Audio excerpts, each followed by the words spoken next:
Je pense qu'il ne reste aucun doute dans l'esprit de toute personne sensée que la migration de masse est en train de détruire l'Occident. D'accord, nous avons une quantité écrasante de données pour étayer cette affirmation, car il existe certains endroits en Occident qui n'ont pas suivi la voie de la migration de masse, malgré la pression des mondialistes. Parce que malheureusement, l'Union européenne est tombée entre les mains des mondialistes, et c'est une des raisons pour lesquelles l'Europe s'est effondrée. Et malheureusement, cette politique woke et gauchiste d'ouverture des frontières s'est également infiltrée en Amérique. Et maintenant, elle s'infiltre aussi en Australie. Encore une fois, les principaux coupables sont les politiciens woke et gauchistes. En Australie, nous recevons un demi-million d'immigrants, des immigrants légaux en fait. En Australie, nous n'avons pas de migrants illégaux. Nous avons des immigrants légaux. Je pense que le nombre total de personnes ayant dépassé la durée de validité de leur visa est d'environ 75 000 à 77 000 personnes, ce qui reste faible comparé à d'autres pays. Mais nous accueillons chaque année environ un demi-million de migrants légaux. Normalement, jusqu'au Covid, nous accueillions environ 100 000 personnes, d'accord? Ce qui était gérable. Donc c'est ce qui se passe. Laissez-moi vous montrer ceci. En fait, laissez-moi commencer par ça. Regardez ce graphique, d'accord? Comme ça, vous comprendrez où je veux en venir. Voici le nombre de viols pour 100 000 habitants. Regardez où c'en était en 2010. Regardez où c'était assez bas. C'était quand même plus élevé qu'en Pologne. Cette courbe du bas, c'est la Pologne. Regardez après 2012, ça a commencé à augmenter. Ça, c'est le Royaume-Uni. Le Royaume-Uni est devenu la capitale du viol en Europe. Probablement même du monde, en fait. Peut-être juste derrière l'Afrique du Sud. Et ce ne sont pas les Blancs, en Afrique du Sud, qui font tout ça. Et regardez la Suède. Ça n'a fait qu'augmenter encore et encore. C'était très bas dans les années 90 parce qu'ils ont ouvert leurs frontières dans les années 80 et 90. Et la Suède cherche maintenant activement à retirer la nationalité à certaines personnes. Mais vous voyez l'idée, oui. Pourquoi la Pologne était-elle si basse? En fait, ça a même diminué. Pourquoi? Pourquoi? Regardez ça, voici l'Europe. D'un côté, nous avons l'Espagne. L'Espagne est le pire exemple d'un pays submergé par des migrants du tiers-monde. Et non seulement vous ouvrez réellement vos frontières, mais en plus vous les récompensez pour ne pas respecter les lois de votre pays. Regardez ceci. Voici un groupe d'Africains subsahariens qui passent à tabac un groupe d'Espagnols. D'accord. C'est tout, c'est courant. Regardez cette pauvre Espagnole qui essaie de défendre son homme. Mais vous savez, cela s'est aussi produit. Cela s'est aussi produit en Espagne, en Ibérie. Je pensais que cela s'était passé en France, à Lyon, mais cette vidéo affirme que cela s'est passé en Espagne. Peu importe, où que ce soit. France, Allemagne, Grande-Bretagne, Espagne, regardez. Ce musulman d'Afrique du Nord s'approche d'un bar, alors qu'il y a des gens à l'intérieur. Il verse de l'essence, y met le feu et fait un doigt d'honneur. Regardez ça. Regardez le mépris et la haine qu'ils ont. Il y a beaucoup de ces vidéos. Regardez, je ne peux pas vous montrer celle-ci. Ces immigrés sont en train de passer à tabac l'espagnol. Regardez ça. Regardez ce qui se passe. L'Espagne est détruite, d'accord? Et pas seulement elle, la France, l'Allemagne, tous sont détruits. Mais comparez cela avec deux pays en Europe, la Pologne et la Hongrie. Et tous deux ont payé un lourd tribut pour ne pas avoir ouvert leur pays aux migrants du tiers-monde. Regardez ça. La Pologne est magnifique. La Pologne vit dans le passé, mais dans le bon sens. En Pologne, ils ont encore des centres commerciaux animés. En Pologne, les prix sont encore raisonnables. En Pologne, les enfants jouent encore dehors. En Pologne, les stations de métro sont encore propres. En Pologne, ils ont encore des communautés. En Pologne, ils ont encore des rues sûres. En Pologne, la vie reste belle comme autrefois. Magnifique, magnifique. Je t'ai montré les statistiques. Regarde ça. Un réalisateur néerlandais, youtubeur, il va en Pologne et trouve que c'est incroyablement sûr parce que, comme vous le savez, les Néerlandais commencent maintenant à riposter dans une petite ville appelée Lusdrecht. Ils ont incendié un hôtel pour migrants. Encore une fois, ce sont des sociétés où la confiance est très élevée. Ces gens-là ne veulent même pas avoir une amende, encore moins aller en prison. Mais leur gouvernement mondialiste et élitiste, leur ont imposé ces migrants du tiers-monde, et maintenant ils se font poignarder et les filles se font violer. Regardez comme c'est incroyable. Comparez cela à Manchester. Ces bancs seraient remplis de gens qui traînent, des gens qui vendent des choses illégales. Vous ne voyez pas ça ici, n'est-ce pas? À Berlin, je verrai des dealers là-bas, un groupe de dealers là-bas. Un groupe de dealers là-bas. Et comme vous pouvez le voir, ici, c'est propre. Regardez comme c'est paisible ici, les gars. Imaginez faire ça. À Paris, la ville de l'amour est devenue la ville du viol.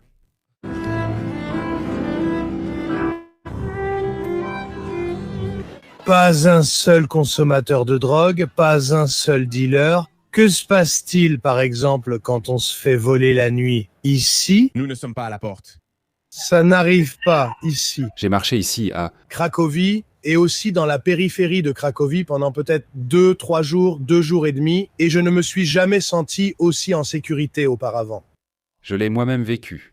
J'ai vu Berlin dans un état lamentable, Paris dans un état lamentable, et certaines régions d'Angleterre aussi. Aucun de ces endroits n'est à majorité blanche, je veux juste le dire clairement.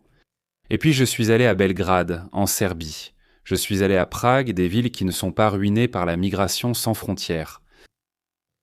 Je sais exactement ce que ce type ressent. Il existe une masse écrasante de données qui prouvent que cet agenda mondialiste d'ouverture des frontières, mené par l'élite dirigeante, a été un désastre. Et regardez, la Pologne, vous devez être impitoyables, les gars. Vous devez défendre vos frontières. Regardez ça. Mur frontalier en Pologne.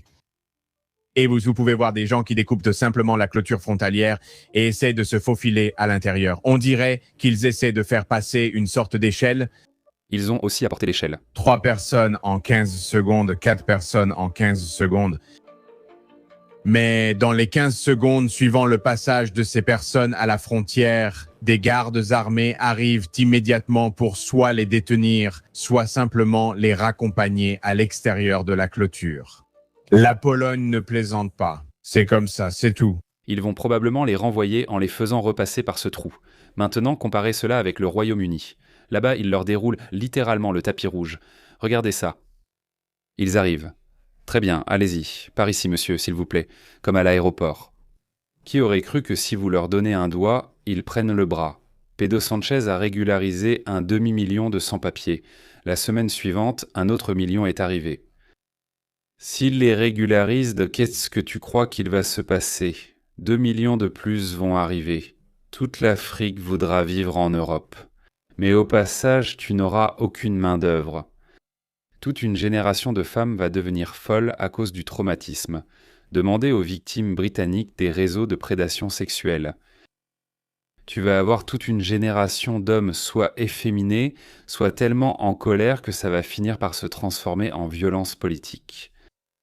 Et le pire dans tout ça, c'est qu'ils ne vont même pas faire croître ton économie.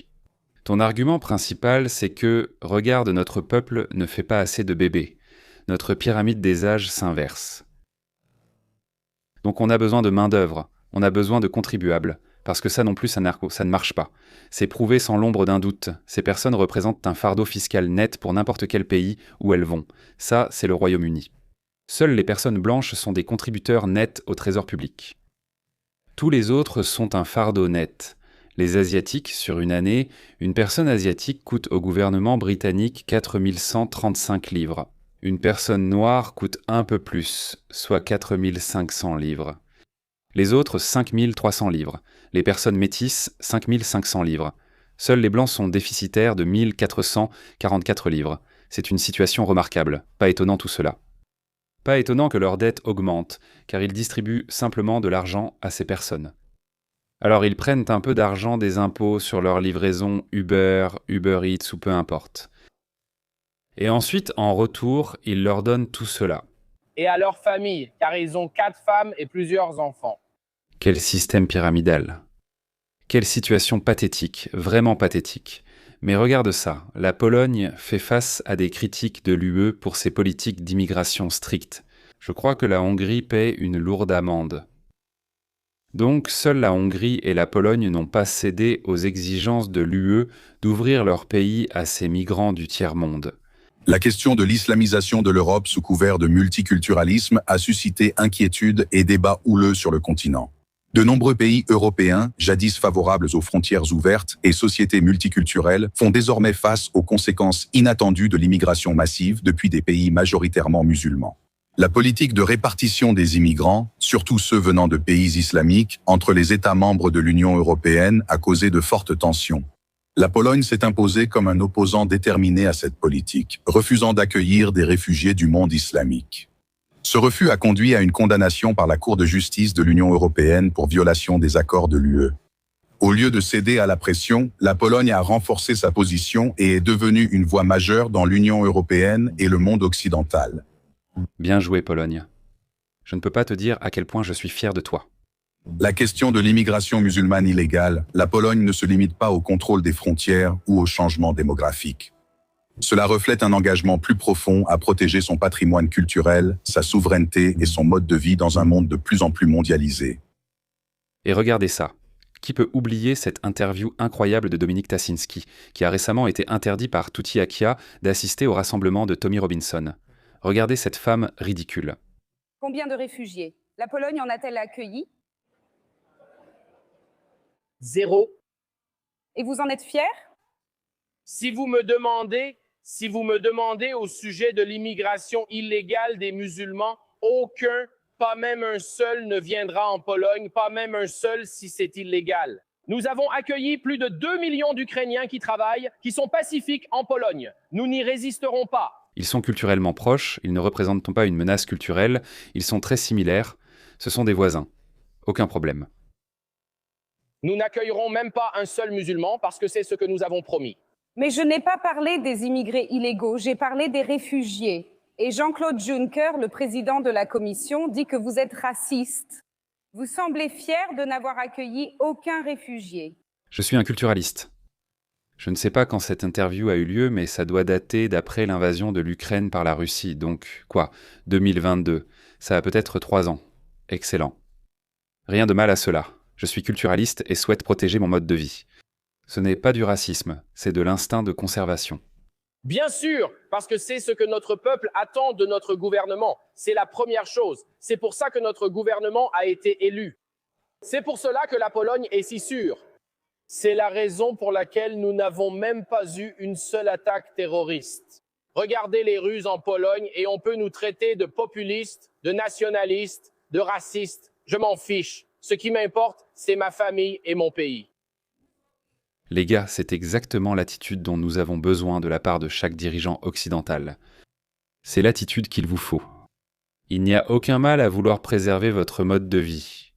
Demandez aux musulmans, ils déconseillent le bikini. Les non-musulmans ne peuvent même pas entrer à la Mecque, c'est leur mode de vie. Je pensais avoir le droit de donner des leçons à l'Arabie Saoudite, ou je pensais que, vous savez, peut-être... Les mondialistes ont ce genre d'agenda, c'est en eux. Ils pensent qu'il faut qu'on répare le monde. Non, vous savez quoi? On ne peut pas réparer le monde. Je n'ai aucun intérêt à donner des leçons, même au Pakistan, mon pays natal, vous savez. Faites ce que vous voulez, vivez comme vous voulez. Vous souhaitez vivre comme au 7e siècle? Allez-y. Mais maintenant, je vais m'assurer de faire tout ce que je peux pour dire à mes nouveaux compatriotes de ne pas laisser cette culture s'installer ici. Ils ont détruit leur pays d'origine. Ils sont heureux de vivre dans leur société médiévale et barbare, et ils vont exporter ces idéaux dans votre pays. Ils vont le faire, ils ne peuvent pas s'en empêcher. Et regardez, comme je l'ai dit au début, personne ne peut le nier maintenant. Je vous ai montré des vidéos d'Espagne. J'ai un dossier et une playlist nommée « Migrants ». Il existe des centaines de vidéos, peut-être une centaine, je ne sais pas, mais il y a beaucoup de preuves. Regardez simplement 5 ou 6 de ces vidéos, vous serez d'accord avec moi. Vous passerez de mon côté. Seul un fou, ignorant, woke, aveuglé par son idéologie et son dogme dirait le contraire. Donc, bravo Pologne. Les patriotes polonais, eux, ne ralentissent pas. L'un de mes youtubeurs préférés, Tyler Olivieri, est allé en Pologne et il a interviewé Dominic. Moi, Dominic. Alors écoutez, je vais juste passer un petit extrait de cette vidéo, d'accord? Juste les moments forts. Si je veux traverser ce mur et que je le casse, que se passe-t-il ensuite? Tu mourras comme un chien. Le taux de chômage le plus bas de l'Union européenne, c'est la Pologne. Le PIB le plus élevé après le Covid. La Pologne. L'une des dettes les plus faibles. La Pologne. Voici Dominique, membre du Parlement européen originaire de Pologne, qui a récemment adopté une mesure autorisant à abattre toute personne tentant d'entrer illégalement sur son territoire. Malheureusement, l'un de nos soldats a été tué avec une lance parce qu'il se comporte comme des animaux, malheureusement. Ils ne se comportent pas comme des gens civilisés. C'est nous qui avons cette frontière, donc nous protégeons toute l'Europe. Mais le contrôle strict des frontières de la Pologne et son refus d'accueillir des réfugiés venant de pays non voisins comme la Syrie et l'Afghanistan ont poussé l'UE à proposer une amende de 22 000 € pour chaque personne que la Pologne refuse d'accueillir. Et les gars, regardez ça. On ne déteste jamais assez l'UE. Le Pakistan a poussé l'UE à proposer une amende de 22 000 € pour chaque personne. 22 000. Je pense que l'Union européenne devrait... Je pense que la Pologne devrait dire désolé, je ne sais pas. Peut-être qu'ils ont besoin d'un polexit. C'est ce qu'il leur faut. L'UE s'avère être une catastrophe monumentale en tant qu'organisation. C'était censé être un bloc commercial. Vous étiez censé être un bloc commercial. Ils voulaient eux concurrencer l'Amérique et développer leur potentiel commercial en réduisant la bureaucratie, mais ils en ont rajouté et prennent maintenant ces décisions politiques. Pourquoi ? J'ai autrefois soutenu l'Union européenne car, encore une fois, j'étais mondialiste. Je pense que l'UE aurait pu fonctionner car entre Européens, ils partagent des valeurs, une structure civilisationnelle, une histoire et des héros communs. Peut-être quelques différences si l'on remonte avant la Seconde Guerre mondiale, mais ils ont collectivement tiré une leçon parce que tout le continent est entré en guerre de 1939 à 1945. Donc ils ont tiré une leçon, mais ensuite ils sont devenus trop woke. Évidemment pas tous, mais certains d'entre eux l'ont fait. Alors ils ont dit non, laissez tomber ça. Donc ils ont compris ces leçons et ils ont supprimé les restrictions de visa entre eux, et collectivement je pense que ça a plutôt bien fonctionné. Ils s'en sortaient bien. Et je pense que les Britanniques découvrent aussi qu'un immigré polonais travailleur vaut bien mieux qu'un immigré d'Afghanistan, d'Érythrée ou, vous savez, du Pakistan. Leçon retenue. Mais Bruxelles est une décharge. J'ai vu une vidéo. Bruxelles est une énorme décharge. Donc tous ces politiciens de l'UE voient les conséquences de leur politique désastreuse chaque jour, mais ils ne changent toujours pas. La Pologne refuse d'accueillir des types comme Dominique pour ne pas être traité d'islamophobe et de fasciste. Et Jean-Claude Juncker, le président de la Commission, dit que vous êtes raciste. Vous semblez fier du fait que vous n'avez accueilli aucun réfugié. Bien sûr, parce que c'est ce que notre peuple attend de notre gouvernement. C'est la première chose. C'est pour cela que la Pologne est si sûre. Je m'en fiche. Ce qui m'importe, c'est ma famille et mon pays. Quand je vois le mur, je comprends que c'est pour mes futurs enfants. La politique frontalière stricte de la Pologne fonctionne-t-elle ? La Pologne est-elle nettement plus sûre que le reste de l'Europe grâce à elle ? Et les Polonais veulent-ils des frontières ouvertes ? Né raciste, nous en sommes fiers.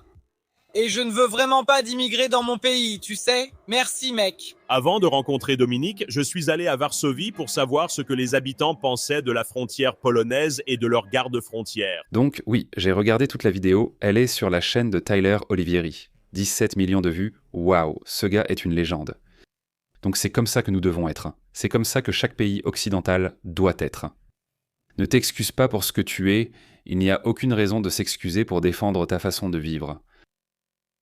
Nous avons besoin de ce niveau de conviction dans chaque pays occidental si nous voulons les sauver.